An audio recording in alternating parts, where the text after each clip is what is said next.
Hello friends, नमस्कार।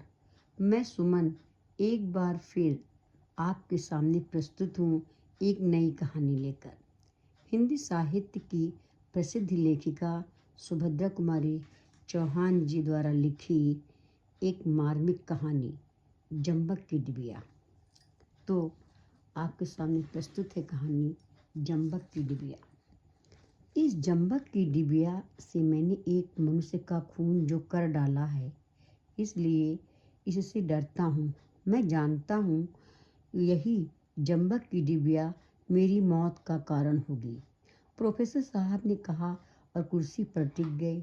उसके बाद हम सभी लोगों ने उनसे पूछा, जंबक की डिबिया से मनुष्य की हत्या आखिर हो ही कैसे सकती है? सिगरेट बुझाकर एश ट्रे पर फेंकते हुए प्रोफेसर साहब ने कहा, बात उन दिनों की है जब मैं बीए फाइनल में पढ़ता था। केठानी हमारे घर का पुराना नौकर था, बड़ा मेहनती, बड़ा ईमानदार। महीनों हमारी माँ जब घर से बाहर रहती, वह सारे घर की देखभाल रखता। एक दिन का भी कभी इधर से उधर ना हुआ। एक बार यही बरसात के दिन थे, मेरी छोटी बहन के बदन पर कुछ लाल लाल दाने से उठाए और उसके लिए मैं ये जंबक की डिबिया खरीद लाया। मेरी माँ मशीन के सामने बैठी कपड़े सी रही थी। आसपास बहुत से कपड़े फैले पड़े थे। वहीं मैंने वह डिब्बी खोली, बहन के दानों पर जहाँ तहाँ लगाया और डिब्बी बंद करके माँ के हाथ में दे दी। पास ही केठानी खड़ा खड़ा धुले हुए कपड़ों की तह लगा रहा था। जब मैं बहन के दानों पर जंबक लगा चुका, तब केठानी ने उत्सुकता से पूछा, काय भैया, इसे ई सब अच्छी हुई जई हैं? मैंने कहा, हाँ, खाज, फोड़ा, फुंसी, जले कटे सब जगह यह दवा काम आती है। इसके बाद केठानी अपने काम में लग गया और मैं बाहर चला गया।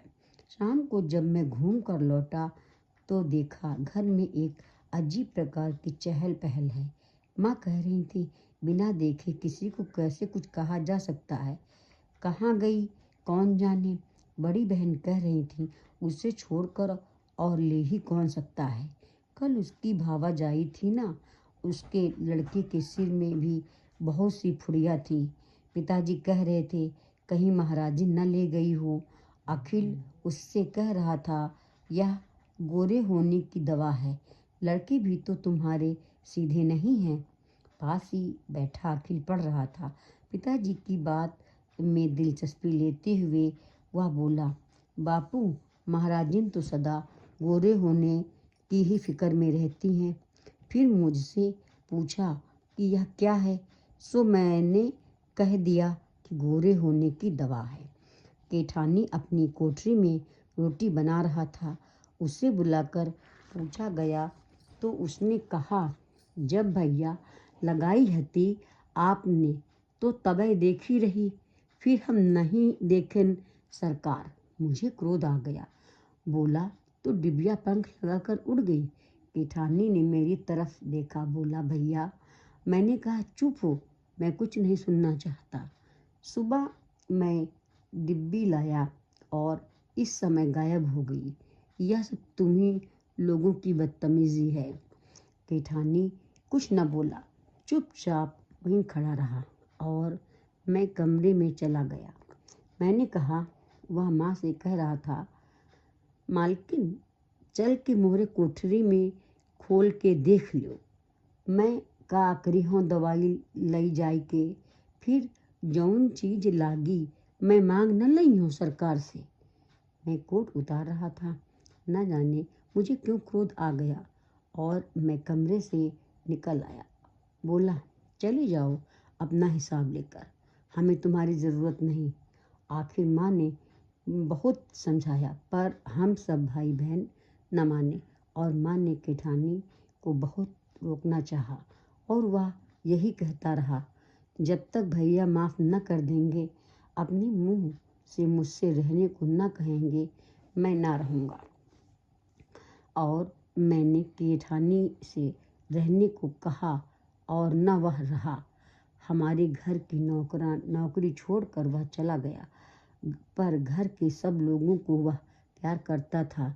वह गया जरूर, पर वह तन से गया, मन से नहीं। माँ को भी उसका अभाव खटका और मुझे तो सबसे ज़्यादा उसका अभाव खटका। वह मेरे कमरे की सफाई रखता, सजा कर रखता और फूलों का गुलदस्ता नियम से बना कर रखता। मेरी ज़रूरतें वह बिना बताए समझता था और पूरी करके रखता था। पर जिद्दी स्वभाव के कारण चाहते हुए भी मैं माँ से यह न कह सका कि केठानी को फिर से बुला लो, जो कि मैं हृदय से चाहता था।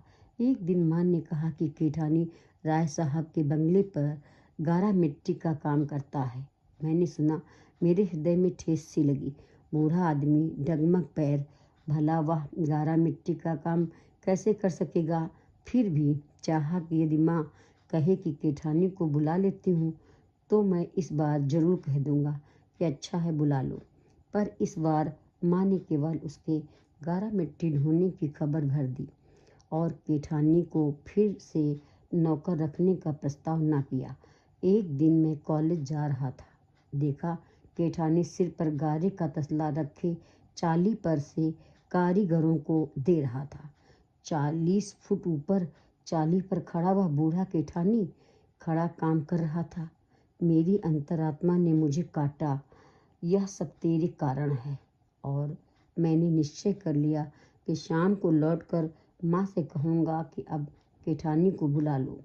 वह बहुत बूढ़ा और कमज़ोर हो चुका है, इतनी कड़ी सजा उसे ना मिलनी चाहिए। दिन भर मुझे उसका ख्याल बना रहा। शाम जरा जल्दी लौटा। रास्ते पर ही राय साहब का घर था।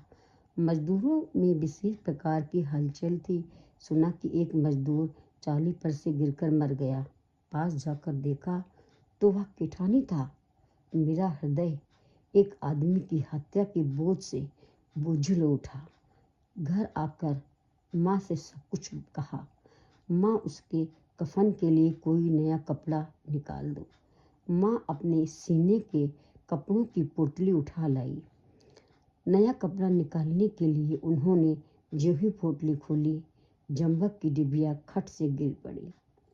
मित्रों, यह है सुभद्रा कुमारी जी द्वारा रचित कहानी जंबक की डिबिया।